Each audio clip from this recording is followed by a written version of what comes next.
روزی می شود که عمر من و شما هم به پایان می رسد. خود را در او بستری که حالت محتضر است، حالت جاندهی است، خود را به پشت می بینی، فقط ملک الموت در چشمهای تو نمایان است. تمام می بینی که عزرائیل در تار سرت ایستاده است، برای قبض روح تو آمده است، برای جان تو را گرفتن آمده است. فراموش نکن برادر، هر نوعی که زندگی میکنی فراموش نکن که روز این زندگی به پایان میرسه. فراموش نکن که حتما روز از دنیا میروی. مرگ خود را یاد آر و گریه بسیار کن، میروی روز به خاک و توشه تیار کن. ناگاه بود از این جهانت ببرند، از حلقه جمع دوستانت ببرند. غافل منشین زمان زمانت ببرند، گر تو نروی کشان کشانت ببرند. ببندند دست و پایت را، پوشانند چشمهایت را. این مزرع عمر از نشاط آمده پاک، دهقان اجل نکیش جز تخم هلاک. چون دانه گندم همه باسد دل چاک، از خاک برآمدند و رفتند به خاک. کجا شد سروری اولاد آدم، کجا شد احمدی محمود خاتم، کجا شد عامه معراج افلاک، به یثرب رفت زیر پرده خاک.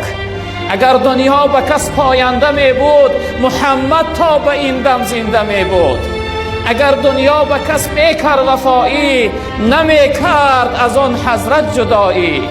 زنم فریاد و گویم تا قیامت، کجایی یا محمد یا محمد صلی الله علیه و سلم. این همون دنیا هست برادران عزیز. مغرور دنیا نشویم، در فریب دنیا نخوریم.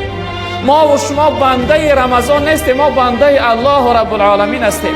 نشوه که بعد از رفتن ماه رمضان راه مسجد فراموش کنیم. نشوه که بعد از رفتن رمضان دما نماز قضا کردن سر شود.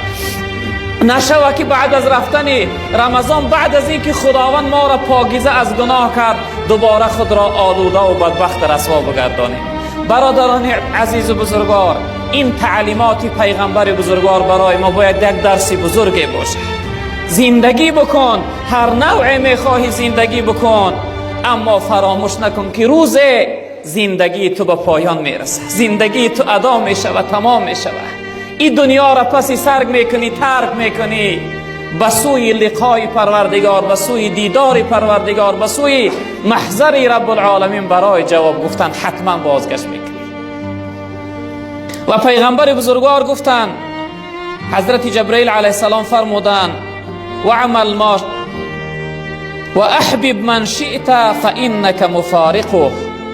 هر شخصیت را، هر کسی را میخواهی دوست بدار، اما فراموش نکن که آخر از دوست جدا میشوی. برادری عزیز و بزرگوار، آخر این زندگانی جدا شدن است. آخر از پدر جدا میشوی، از مادر جدا میشوی، زنت بیوه میمانه، فرزندت یتیم میشوه. پدر و مادر در ماتم و در داغ می نشینند. آخر از این دوست ها جدا میشه. امروز جداگی نکن برادری بزرگوار. امروز به برادر و اکا و دادرت قهری نبیست. این لحظه اندک دنیا کرایه نداره که امروز جداگی کنی، امروز قهری بیستی، امروز به هم دیگر دشمن شوی و بدبینی کنی. آخر جدا می شوی، آخر حتما تو را جدا می کند. به همین خاطر امروز دوست بدار، امروز به قدر برس، پدر و مادر را احترام کن، دعاشو بگیر. روزی می روند والله قامتت می شکنه، خانت به نور می شود، تاریک می شود زندگی. خیلی حیات دیگرمون تغییر می یابه، به سرپوشه می مانی. باورم نیست پدر رفتی و خاموش شدی، ترک ما کردی و با خاک هم آغوش شدی. خانه را نور اگر بود زی رخسار تو بود، ای چراغ دل من از چی تو خاموش شدی.